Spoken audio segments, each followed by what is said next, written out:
Hi, welcome to Shakey's Sports Journeys. Thanks for joining us as ever. Got a great subject lined up for you today. Only very recently, there was a prestige event put on at the Lord's Cricket Ground in London, where the first ever Lords of Iftari took place. I was overjoyed to see something like that take place, and I thought to myself, I'll try my best to pull some of the people in from the event to see if they'd be kind enough to talk to me. And I didn't just get some people; I pretty much got those that were mostly involved with getting it set up. So I welcome to the podcast. I have Kate Miller, Tameena Hussain, and Ikra Farooq. But I will come to you first, Kate. If you could just kind of introduce yourself and tell us a little bit more about your background and your role with the ECB, please. Sure, yeah. So my name's Kate Miller. I am Chief Diversity and Communications Officer for the ECB, the England and Wales Cricket Board. My role spans two worlds, really. First of all is communications, campaigning, supporting the overall direction of our strategy with consumer and corporate facing work. And second of all is the diversity and inclusion side of our work, which spans a huge remit, really. That's everything from driving the work that sits within our equity, diversity and inclusion action plan, promoting initiatives across the game, just generally trying to make cricket a more inclusive and diverse sport. Thank you very much for joining us, Kate. It's a pleasure to have you. I'll come to you next. Tameena Hussain, you've been making waves on Twitter and social media since the prestige event, but if you could do the same and tell me a bit about your background and your role with ECB. Yeah, hi Kasim, thanks for having us. So yeah, my name, as everyone may know now, my name's Tameena. I work in the technology department as the service desk manager. So I'm usually the kind of front face or the first person that you see when you walk into kind of our department, generally help people with all their kind of IT technical issues and try to help people as much as I can. So that's kind of what I do day to day, and then obviously had the privilege of kind of leading the most amazing group of people behind this iftar. Lovely to have you as well, Tameena. Thank you for joining us. And the last guest we've got today, a bit more familiar to me, somebody I know quite well from a similar part of the world to myself in Scotland. I welcome Ikra Farooq to the podcast as well. If you could do the same, Ikra, and tell me a bit more about you. Of course, yeah, Shakey. Thanks for having me on. So, like Shakey's mentioned, I'm Ikra. I work as Commercial Partnerships Executive for the 100, which is a super exciting project. I'm sure a lot of you've seen what went on last year with the 100, and I'm just super excited to be involved with it and looking at the commercial partnerships aspect of it. Wonderful. Thank you for joining us. I had the pleasure of recording a podcast just a week or so ago with Mr. Sanjay Patel, which was a good chat. And listen, very excited to see where the 100 is going to go this year. It was so exciting to watch last year. But we're here today to talk about a prestige event that just took place, the Lords of Iftari. And I want to start by coming to you, Tameena, and asking you, how did the idea come around? Yeah, look, I joined the ECB back in February 2019, just before the Cricket World Cup started. In my eyes, the perfect time to start, as I was involved in that Cricket World Cup. But yeah, as I walked in, I really kind of thought, how cool would it be to hold an iftar in the heart of English cricket, right, in the long room, and kind of teach new colleagues something about our faith. But also share an experience that many haven't experienced before. So that was back in 2019. And then obviously, for obvious reasons, the iftar was delayed until this year. So that's pretty much it. So, Kate, were you involved in these conversations way back when? Is this something you had planned? So it's not just, I think people were thinking this was like maybe a recent thing. That's just like kind of, so this has been in the pipeline for quite a while. I think it's been in Tamina's head for quite a while, but obviously the opportunity for it to come to life with COVID and lockdown, and also being respectful of people's nervousness of big events, has meant that maybe she didn't voice it until quite recently. But she came, I think it was February, wasn't it, that you kind of kicked off discussions about it, Tameena, and I just thought it was a wonderful idea. And I actually really loved the fact as well that cricket for all the reasons that everybody knows, has been so in the public domain recently, involving us in Rafiq and others. And, obviously central to that debate was that he's a Muslim man. And the fact that actually we know those audiences, that, Muslim people have been really distressed about what they've been hearing coming out of cricket, and the fact that Tameena and other Muslim colleagues wanted to be at the heart of bringing people back together after, for the very first time, actually, really, that we were all back together again after everything that's gone on. I thought there was actually something just very beautifully lovely about that as well. So I thought the idea was amazing, and the circumstances in which it came about as well, equally so. Great to hear, great to hear. So Ikra, you just came into this role, and then you've presented with this great idea that Tamina's put forward. So how did your involvement, how did you start to go about organising this? What were important to get in place? So I'd actually only started the role, I think it was only a couple of weeks in, and Tameena, being the IT manager, sort of messaged me about IT things, and she was like, we've got this Iftari event that's going on, if you'd like to get involved. And I sort of looked at it and I was like, this is something that's going to change our environment and change and support colleagues for the better, which is why I wanted to get involved. And I was like, I'm 100% in, whatever you need me to do, I'm totally keen to do it. And from my commercial partnerships aspect, my boss and senior boss and everybody was so supportive, and they all came to the event as well. So that's how I got involved, was through an email plugged onto the back of an IT one from Tameena, and something that I wanted to really get involved in. Love it. I love it. What a project for you to get started in straight away. Great to hear. Tameena, what were the important things then that when you're putting this together, what did you want to focus on? What did you want to achieve from the event itself? Yeah, look, ultimately it was to bring people together to, learn about a new faith that they probably haven't learned about before. It was about sharing our experience of what an iftar looks like. I know that many non-Muslim colleagues I've spoken to since the event hadn't experienced that before, and I think that was kind of ultimately one of the goals. And the other was really about let's celebrate all the good things that we have going on in our sport, and often it kind of goes under the radar. So it's about celebrating people, celebrating inclusion. Let's celebrate the diversity of the ECB and the wider cricket fraternity. So that's kind of essentially what it was, and that kind of theme ran throughout the event, and that was pivotal to making the event a success. Kate, from a diversity and inclusion point of view, this is what I'd imagine with your background, this is you're passionate about, diversity and inclusion.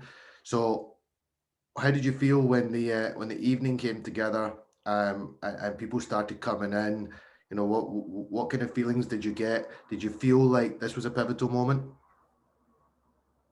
I actually feel like it was a bit of a reset for the ECB, actually.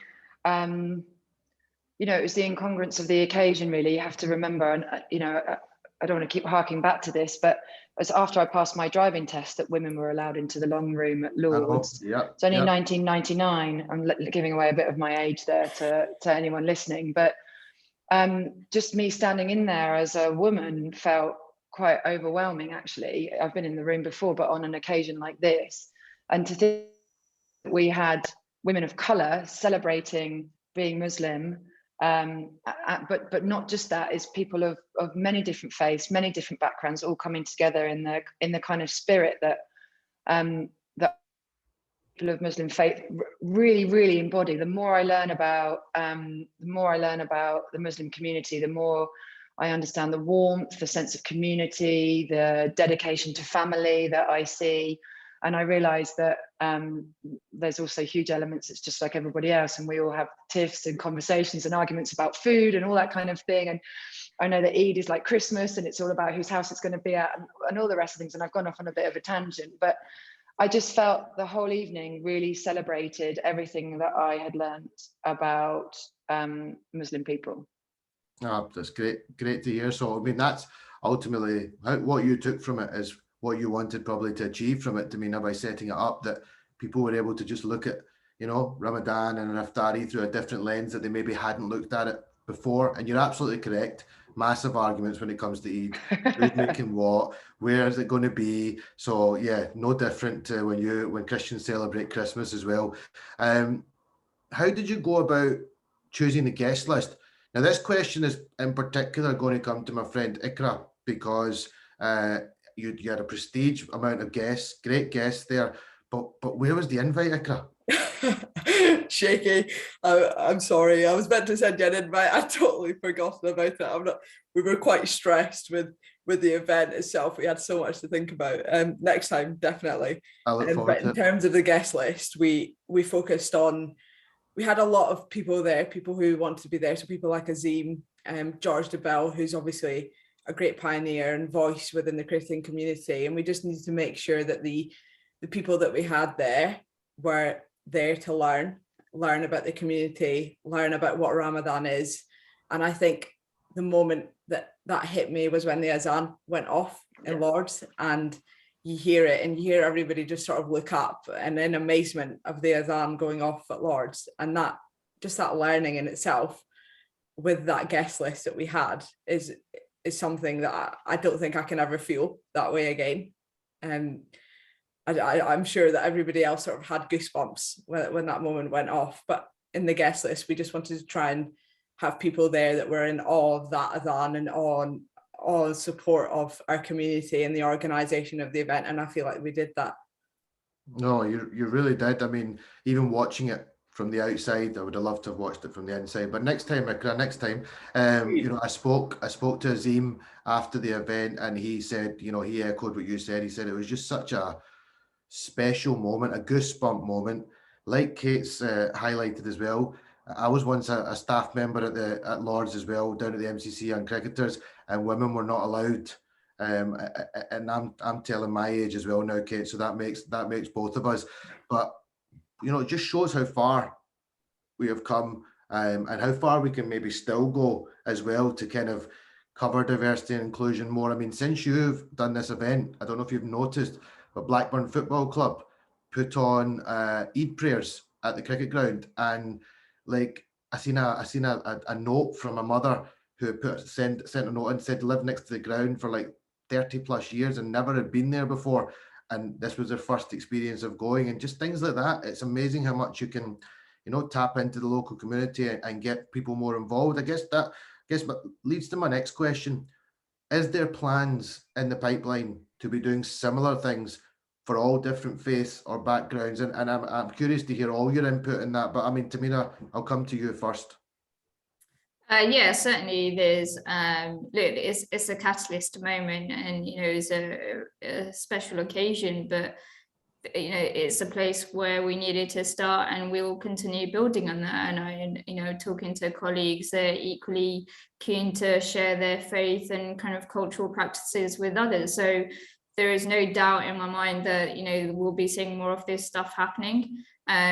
People are keen to learn and people are keen to share, and I think that's only a positive thing going forward. Kate, is that similar for yourself? Obviously, your diversity inclusion, that's your thing. It must be something due to the success you had of the Iftari that you must be thinking would like to see more of this.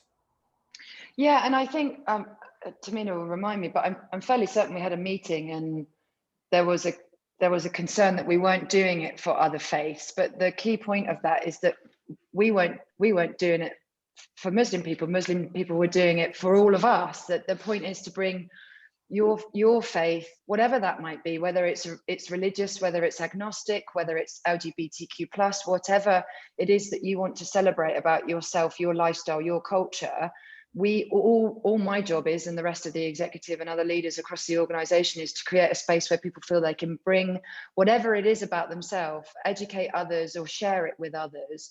And I think that's where we're trying to get to. So we're quite a competitive bunch here at the UCB. There's a lot of former sports people, and there's a lot of just generally competitive people as well. So we've already had a throwdown from our Hindu and Sikh friends who've really been laid the gauntlet by Tameena and Ikra and others, and are keen to celebrate Diwali as well now. So I'm looking forward to being presented with the fireworks budget, because they promised me it is going to be another showcase event. But this is exactly what I hope for. And I remember saying to Tameena, you know, all this is for me, all this event was for me was just an indicator that you can celebrate whatever you want to. We're literally just a building. We're represented by the people that are in it. So everything goes, really, I think is the key message.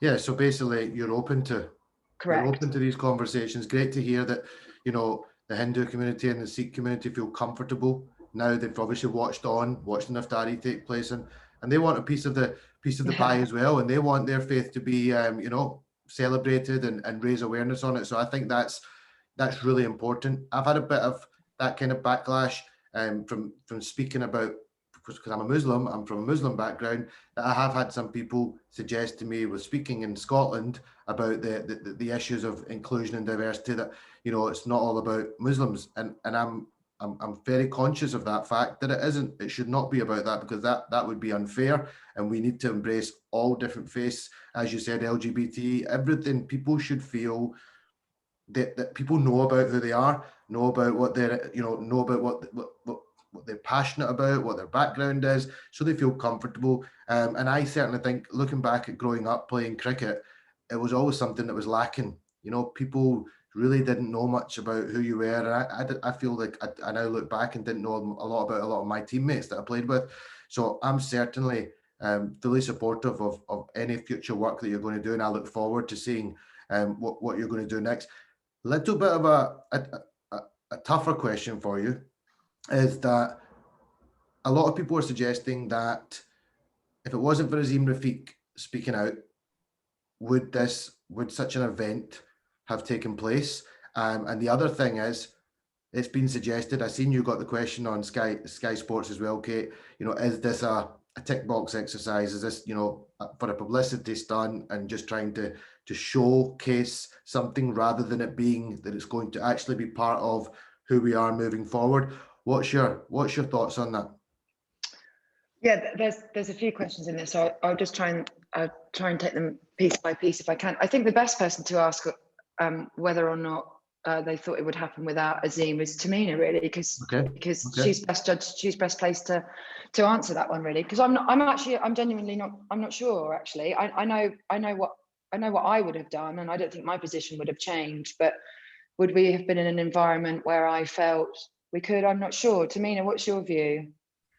Yeah, look, I've got no, I wouldn't hesitate to say that, you know, the way Kate supported me kind of back in February, had I asked her back in 2019, actually, I think she joined after I did, but had I gone back to her in, you know, February 2019 and asked her the same question, I, you know, no hesitant to say that I would have had the same support. You know, yes, the circumstances are different today, but I don't think I would have received any kind of, you know, blockers in my way back then. And I'm kind of grateful that I'm comfortable enough to ask Kate, certainly now. And the only reason I didn't ask back in 2019, because there was so much going on with the Cricket World Cup. Logistically, it would have been impossible. And COVID. And then COVID. You wouldn't have been able to put on such an event like this. Exactly. So yeah, no, would have always had the support, I think. Okay. Yeah, I'd like to think so. Yeah, I'd like to think so as well. I know we are investing more money since Azim in not just in equity, diversity and inclusion, but in being able to educate. And this is, make no bones about it, this was a hugely educational piece of work. And we did it in a way that was collaborative and celebratory, and it was kind of education through stealth in many ways, because people came along and just, absorbed so much and called to prayer. And I'd heard it on recording so many times before, but to hear that live, same as Ikra, like just a complete spine tingling moment that I had no idea, for example, as well, that it's quite a, the act, the skill is very much like opera. It's about breath control, and the training takes many years, and even just learning things like that, just like huge admiration for that skill. So I would like to think that the door would have been open for this, and I'm pretty sure it would have been. Your second part of your question was about tokenism, and the questions about tokenism I actually find sad, actually. I don't really know what that actually means. What does tokenism actually mean? Like, I always think if people are trying to, if you want to put something on to showcase different faiths, to demonstrate that the world is open, to PR something that's happening within the sport, if the intent is there to open more doors, then I think it's a bit easy and almost lazy in some ways to label something tokenistic. Sometimes the intent might not be what others think it should be, but the motivations usually are good and generally quite pure. People that come into sport don't do things to work in a PR world where we promote things that aren't real or aren't true. Like, sport attracts people that understand the power of bringing communities together, of uniting, and certainly this sport that I'm working in right now, and the people that are in it and people that are joining it every day want sport to be a force for good. So I really sort of challenge the tokenistic rhetoric, because I don't think things are tokenistic. I can see how they can look at from an external world, but all I can talk about is the motivations that I see. And that, when the England squad put on T-shirts saying that we stand together against racism or other forms of discrimination, they mean it. They mean it on their spot in that moment, wearing that T-shirt. That is implicitly and absolutely what they mean. And all we can talk about is the moment that we stand on now and the intent that we drive forward and how we want to change things. And I know that things have happened in the past and things are still happening today that are wrong. But if actually the intent is there to challenge them, to right the wrongs, to try and create a better world, I don't think that's tokenistic. And that's the intent that I see. There's a bit of a long ramble there. I'm sorry. Not at all. I really appreciate the honesty that you gave there, because from my point of view, what I would say to you is, don't let that deter you, Paul, because we are in a position of change at the moment.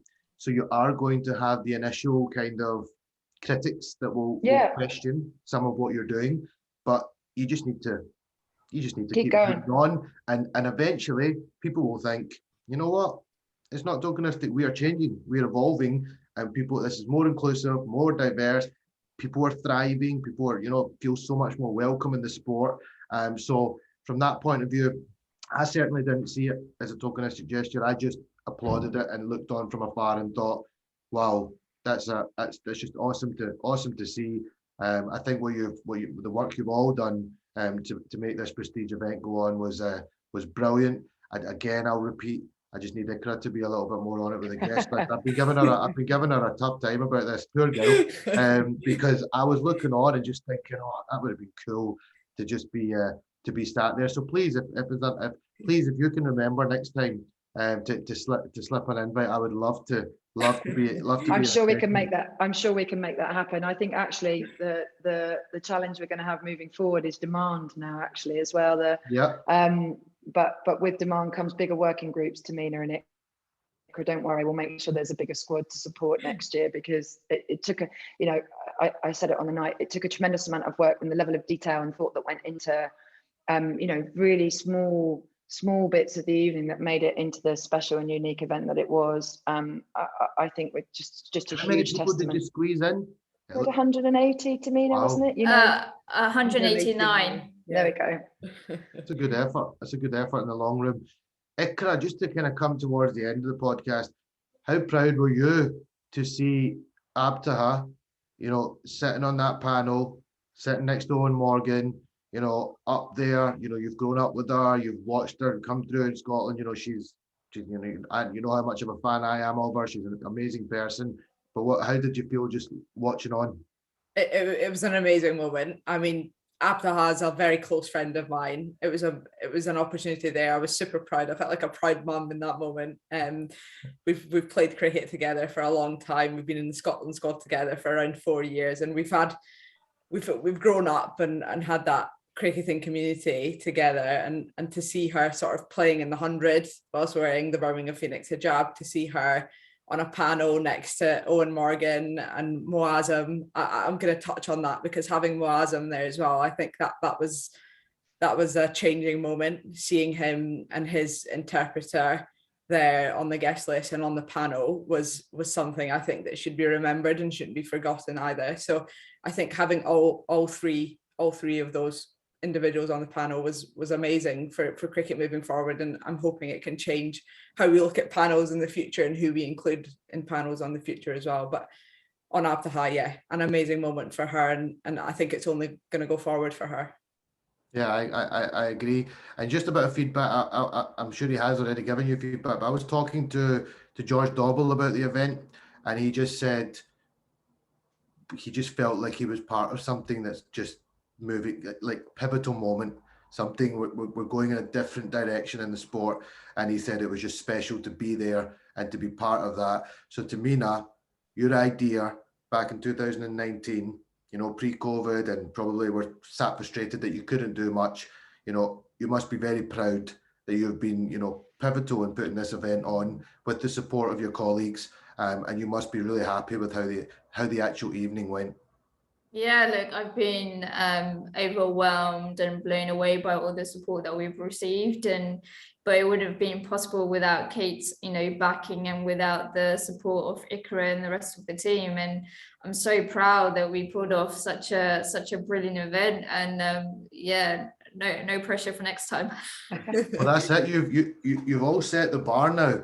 So I mean, next time, can we get out in the Lord's outfield? Good luck getting the groundsman to agree with that. But you know, who knows? Who knows where it could go next? I look forward to seeing what you're going to do with other faiths and other backgrounds. I just think it's a beautiful thing. I think it's, you know, it brings communities together, and I like the fact that, you know, we're bringing. So let's say it's going to be a Diwali event that, you know, Muslims come and attend, Christians come and attend, people from the Jewish faith come and attend, and vice versa when they have other events. I think it's important that it's not just one type of faith that's there. And I like that you made sure that it was diverse in the room, and you had people from different backgrounds who can then take it to their communities and go, wow, you know, such a spiritual, nice evening. I think you've all done really well. You should all be very proud of yourselves. And I appreciate you giving me your time today. I know you're all stretched for time.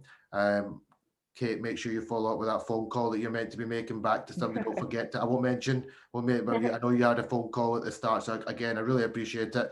Ikra, thank you for helping me put this together. Tameena, all the best to you. And I look forward to maybe meeting you all in person one day. Thank you so much. Thank you.